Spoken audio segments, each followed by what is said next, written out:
Welcome to the deep dive. We're here to grapple with some really complex source material, dense texts, deep research, and basically pull out the core structure for you. And today, we're tackling something pretty fundamental. We're venturing into territory that, well, it really pushes the boundaries of human understanding. It sounds like it. What's the focus? We're looking at sources that deal with ontology, cosmology, divine structure, the big questions. The really big ones. Yeah. Specifically, the relationship between a creator described as infinite and then space-time. Our reality, which these sources say is actually a creation itself. Okay, an infinite creator versus a created space-time. Right. And the laws governing that relationship. Exactly. It's a profound set of ideas. Our goal isn't really to debate the metaphysics of it all. Right, we're not here to say if it's true or not. No, we're trying to unpack the logical system presented in these sources. How does this specific framework explain the interaction between an infinite being and a creation stuck in time and location? That seems like the core tension right there. Yeah. How does the infinite interact with the finite? And the sources hit that head on. They state pretty clearly that we, as created beings, humans, angels, whatever, we only exist within certain limits.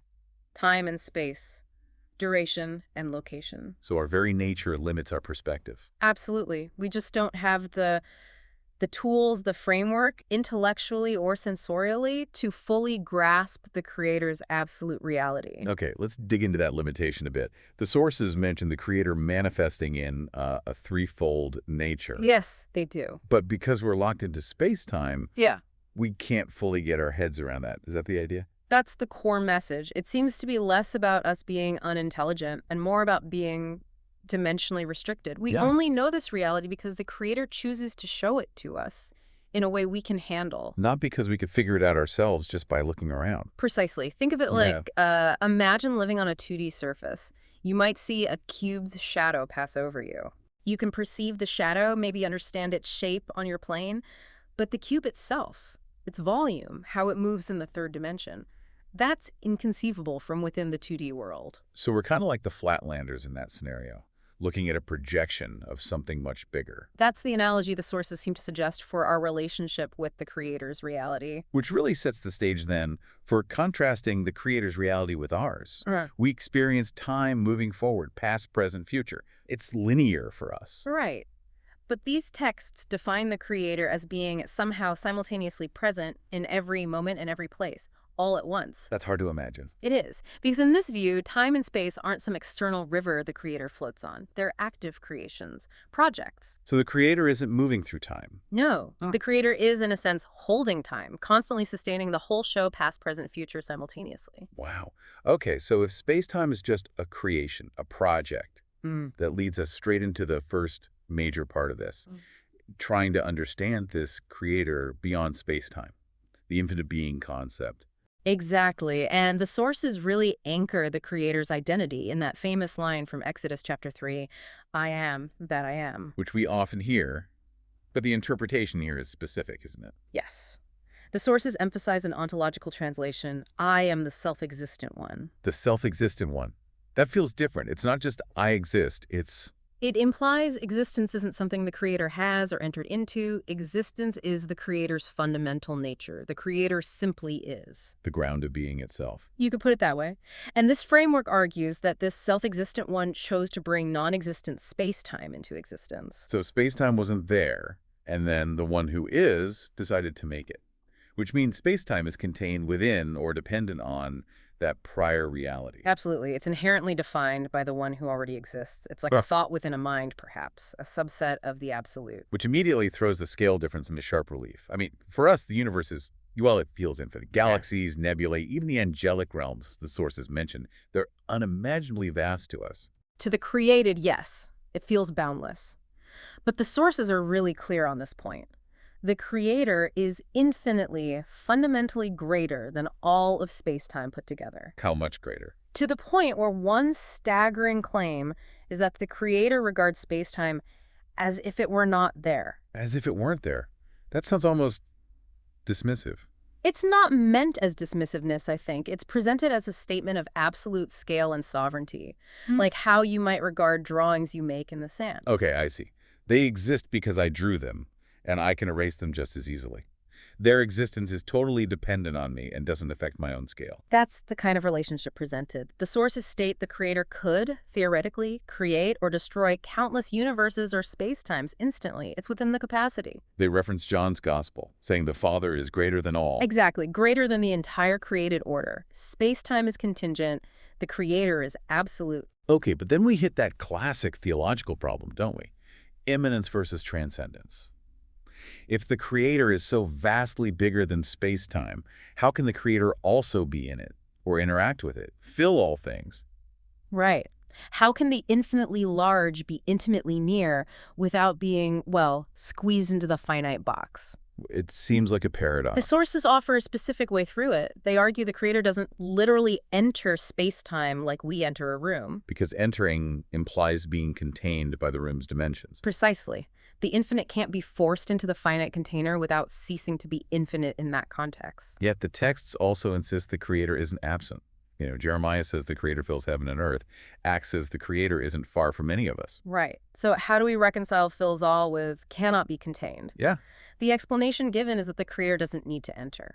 Because the creator is already the foundation everything is built on. Presence is the default state. Okay, so presence is a given. The question then becomes about interaction. Exactly. How does the infinite interact with the finite without overwhelming it or being limited by it? The choice, according to these sources, is about the mode of manifestation. And that mode is described as placing their name. What does that mean practically? It's presented as a deliberate act by the creator, a way to provide a point of contact, an interface, within the created order without the creator having to shrink down or be confined by spacetime's rules. So it's not that the creator can't be present everywhere, but rather chooses to interact in this specific, named way, a sort of designated point of interaction. Yes, a sovereign decision. It's framed as a kind of self-restriction, almost for our benefit. How so? For our benefit. Well, the implication is that if the creator manifested in raw, unmediated infinity, we, being finite, probably couldn't handle it. We'd be instantly overwhelmed, maybe even obliterated. Like looking directly into the sun, but infinitely more intense. Something like that. So the name acts as a regulated interface. It protects the creation while allowing for relationship and communication. That actually makes a lot of sense. It creates a necessary boundary, which links right back to what you said earlier about the limits of our knowledge. Absolutely. Because we interact through that specific interface, we can only comprehend what the creator chooses to channel through it. The infinite has to be translated into a finite form we can process. Right. Anything outside that translation remains hidden, not because the creator is being secretive, but because our hardware isn't equipped to perceive it directly. We only perceive what's brought from the infinite and placed within our finite parameters. Okay. So if the creator is this immense, self-existent, sustaining power, why set up rules? Why impose structure, law, governance on this creation? That's the perfect transition into the next part, part 2. Governance, covenant, and what the sources call the weight of the law. Okay. Where does this section start? It focuses immediately on a specific name, or rather an identity, the covenant keeper. The covenant keeper. Not just creator or Almighty God. Exactly. The source material discusses this shift, referencing Exodus chapter 6, where it notes the creator appeared to Abraham, Isaac, and Jacob as God Almighty. Right. Emphasizing power, sovereignty. Yes. But then a distinct name, the covenant keeper, was revealed later, specifically tied to Moses and the Israelites. What's the significance of revealing that specific identity? The argument is that this identity is inextricably linked to the concept of the covenant, which is understood here as the creator's solemn binding promise or word. So covenant keeper is the name used when the creator is laying down the terms, the formal agreement. Precisely. It signals a shift from just being the source of existence to being the one who establishes the rules of engagement, the legal framework for the relationship. A legal agreement. That implied structure, consequences. Definitely. And if it's a binding agreement, the sources stress it needs serious consequences for breaking it. This is where the concept of blood comes in so strongly, citing Exodus 24. Ah, the sealing of the covenant. Yes. We're told the covenant isn't just spoken words. It's sealed, ratified with blood. And that's not just symbolic. According to these texts, no. It's presented as a structural mechanism. Breaking the covenant, rejecting the creator's binding word, is a violation so deep that it can only be atoned for, cleansed, by the blood, the life force, of the one who broke the promise. Wow, that's intense. A cosmic justice system where violating the foundational agreement requires payment with the violator's own life. It anchors the whole moral structure in the absolute value of life itself. And this is developed further when the texts connect the Creator's law directly to life, and importantly, the prohibition against harming others. They reference Numbers 35 here. Okay, let's unpack that connection. Why is breaking the Creator's law, say, stealing or lying, considered the same kind of violation as shedding blood? Because in this view, the law is given specifically so that created beings can live successfully within the Creator's life. It provides the structure for harmony, for mutual flourishing. So life flows from the Creator, and the law is the guide rail to stay within that flow. Kind of, yeah. To violate the law, to harm, cheat, kill, is to actively disrupt that harmony, to damage the life structure established by the Creator. It's seen as a shedding or diminishing of life or blood in a broader spiritual sense. And the consequence then becomes almost automatic, built into the structure. If the land, metaphorically speaking, the created environment, is polluted by these violations, it must be cleansed, the sources say, by the lifeblood of the one who caused the pollution. it creates this closed loop of justice. Life comes from the Creator, the law protects it, violating the law damages life, and that damage creates a debt that must be paid back with life. Exactly. It's presented as the only way to prevent the creation from collapsing into mutual self-destruction. The law preserves the community. So the Creator sets the rules, communicates them clearly, explains the consequences, Yeah. which brings us back to free will. Crucially, the sources emphasize that the created beings, us, are given the freedom to choose whether or not to live within this governance.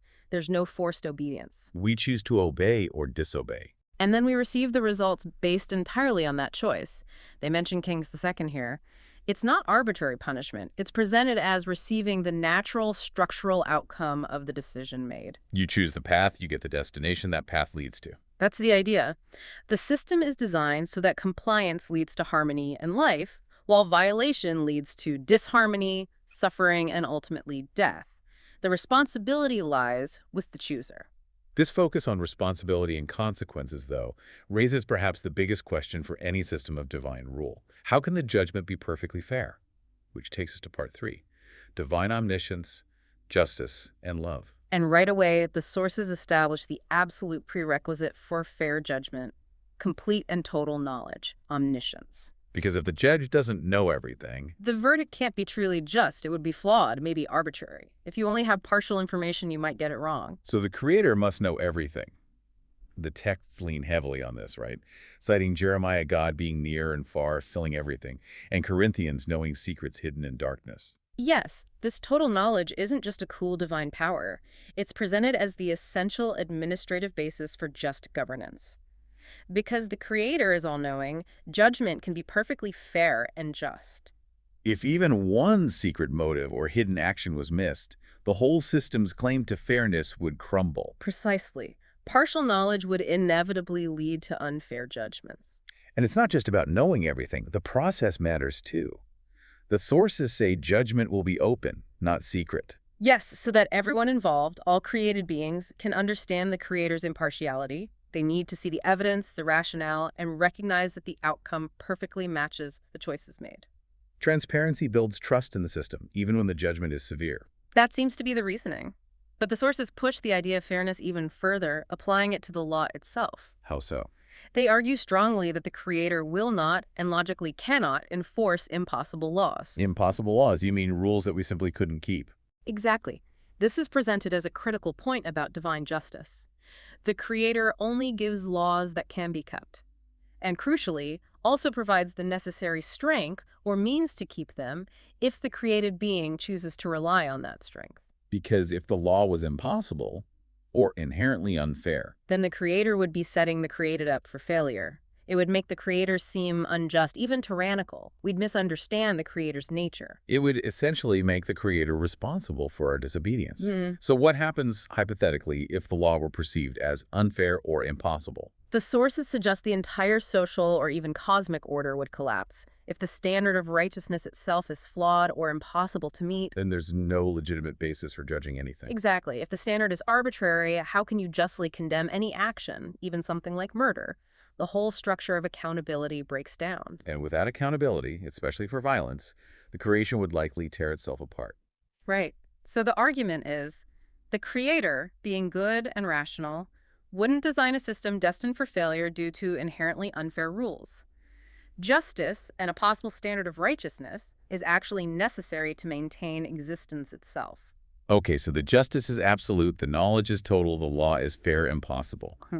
But where does mercy fit in? The sources also talk about love, don't they? Absolutely. This absolute justice is constantly framed within the context of the Creator's fundamental nature, which the sources define as love. This brings in that famous description from Exodus 34. Ah, the merciful and gracious, slow to anger passage. Yes, abundant in loving kindness and truth, forgiving iniquity and transgression and sin. It sounds incredibly patient and merciful. But there's always that kicker at the end of the verse, isn't there? Meh. But who will by no means clear the guilty? That's the tension. Infinite love, yet absolute accountability. How do those coexist? Yeah, how do the sources square that circle? They spend a lot of time on it. First, they emphasize the depth of the initial relationship. Citing Colossians, they say the created were made for the Son and within the Son. Implying an inherent value, a deep love baked into our very creation. Exactly. Because we are so valued, the sources stress that ample, sufficient opportunity is always given for those who go astray, who reject the Creator, to turn back. They reference Isaiah 55 here, let the wicked forsake his way. So it's not like one strike and you're out. There's patience, opportunity for repentance. A lot of it, apparently. But, and here's the crucial turning point again. We circle back to choice. Free will remains paramount. Yes. Even with all the love, all the opportunity, the Creator ultimately respects the final, definitive choice of the created being. If someone, after everything, chooses to reject the Creator, Romans 1 is mentioned here, then they are allowed to experience the full structural consequences of that choice. Revelation 20 speaks to this ultimate accounting based on deeds. Allowed to receive the consequences. That phrasing leads into one of the really tough concepts in these texts, suffering. It's presented not just as punishment, but as a structural reality. Yes, that's a key distinction. The core premise seems to be that created beings are fundamentally designed, engineered even, to find happiness, fulfillment, peace, only when they live within the Creator's governance, within that structure of love and righteousness. So if you step outside that designed operational zone, you inevitably encounter pain, suffering, distress. Revelation 3 is referenced, describing a state of being wretched, pitiable, poor, blind, and naked outside of that relationship. But why is the pain guaranteed? Is it active punishment or something else? It's presented more like a natural law. The structure of space-time, as established by a loving Creator, simply isn't set up to reward actions that harm others or violate the foundational principles of life. Because if you could find true, lasting happiness by being selfish, cruel, or destructive, then the Creator who designed that system wouldn't actually be love. The system would be inherently malevolent, rewarding evil. So the suffering that comes from rejecting the Creator's way isn't necessarily arbitrary wrath. It's more like a built-in feedback mechanism. The system itself pushing back against destructive behavior. That's how it seems to be framed. Like violating gravity, you don't get punished by gravity, you just experience the natural consequence of falling. Violating the moral structure results in structural pain. Paradoxically, the existence of this suffering is presented as proof that the Creator is love, because the system inherently opposes and makes painful that which destroys life and harmony. Okay, but what about the end point? What about someone who, despite the pain, despite the opportunities, remains unrepentant? This leads to that really striking idea, judgment itself as an act of love. How does that work? It's presented as the final, difficult conclusion. If an individual chooses perpetual rebellion, they are choosing perpetual suffering because they're constantly fighting against the very structure of reality they exist within. Their pain becomes endless and self-inflicted. Because they refuse to align with the only system that brings peace. Right. And in that situation where someone is locked in self-imposed, unending agony due to their own choices, the sources argue the only way to truly free them from that suffering is cessation, to end their conscious experience of pain. By ending their existence. Yeah. Killing them, in the framework's terms. Yes. Annihilation. It completely reframes the final judgment, doesn't it? It suggests the second death, or the lake of fire in some descriptions, isn't about eternal conscious torture, but rather a process culminating in the compassionate ending of suffering, once the requirements of justice are met. It's portrayed as the creator respecting the finality of the created being's choice of rejection by ultimately releasing them from the consequences of that choice through cessation, which brings us logically to part 4, the finality of non-existence or the second death. Right. And to understand annihilation, we need to go back to the source of life itself as defined in these texts. Exactly. The creator is repeatedly defined as the sole source of life and the power that sustains all existence. Acts 17, Job 34 are key references here. If the creator withdraws the spirit, the breath. All flesh perishes. It returns to dust. Life isn't something we possess independently. It's continuously supplied or upheld by the creator. Okay. So if life is a gift or sustaining act from the creator, what does it mean to leave the creator's governance entirely? Given that the creator is life, the only way for a created being, a presence, to fully exit the creator's active sustaining governance is to return to the state before they were brought into existence, to return to non-existence. So leaving the creator's influence means leaving life itself. Yes. When the creator completely withdraws that animating life force, the sources say the created entity is annihilated, soil, is a term used in some contexts, extinguished, wiped out. And this annihilation, this ceasing to be, is what the created perceive as the ultimate end. They referenced Psalm 37 about the wicked being no more. Right, and the source material explicitly identifies the state total annihilation following judgment as the second death mentioned in Revelation. So the second death isn't endless dying, it's the final state of being dead, non-existent. That's the interpretation presented. And this concept of non-existence ties directly back to our limits of perception we discussed earlier. Because we, as existing beings, literally cannot conceive of non-existence. Correct. We can't understand it, see it, feel it, imagine it. It is, by definition, that which lies outside the Creator's active call be. We only know what the Creator makes known within the realm of existence. Romans 11 touches on the depth of God's unknowable ways. If we could perceive or understand non-existence, we'd somehow have to exist outside existence to do it, which is a contradiction for a created being. Exactly. Which leads to the ultimate ontological paradox presented in these sources. Which is? The Creator is defined as the all, everything, Ashonbu. The all. So from the Creator's perspective, the distinction we make between existence and non-existence doesn't really hold the same meaning, because the Creator encompasses both the potential and the actual. If the all calls something out of non-existence, it exists. If the all sends it back, it returns to non-existence. The Creator is the beginning and the end, the source and the destination. So, in a fundamental sense, nothing can ever truly leave the Creator. That's the implication. Even non-existence is in some way contained within the infinite reality of the Creator. It's just the state where active sustenance and consciousness are withdrawn. It requires no choice, no obedience, just cessation. Okay, that's a mind-bending concept. But if annihilation is the final end state for those who reject the Creator after judgment, what's the purpose of the suffering before that? The lake of fire, the paying the price. Why not just immediate annihilation after judgment? The sources insist on the principle of justice being fully satisfied first.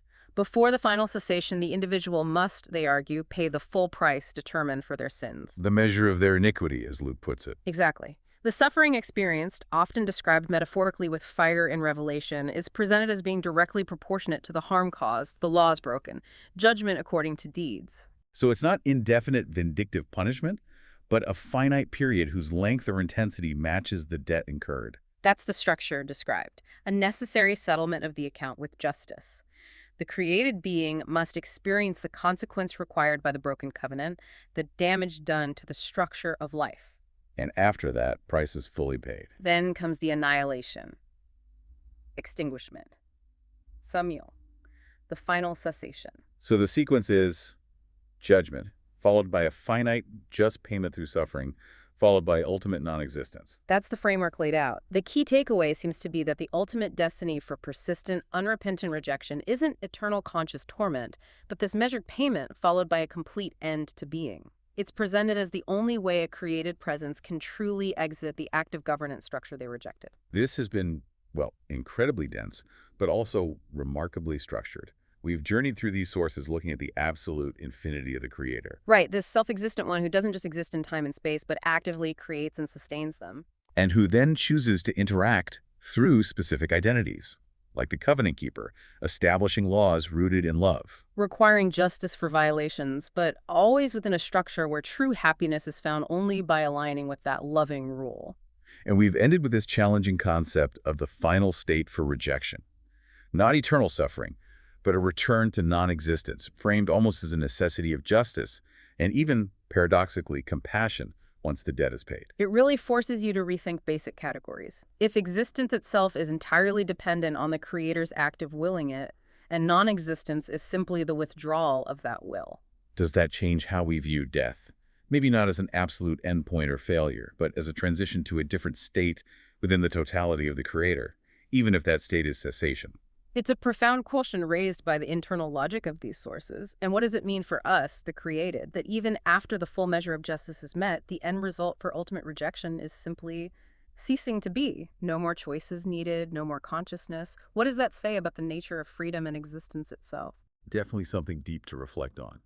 The limits, the structure, and the ultimate source of existence is presented in these complex texts.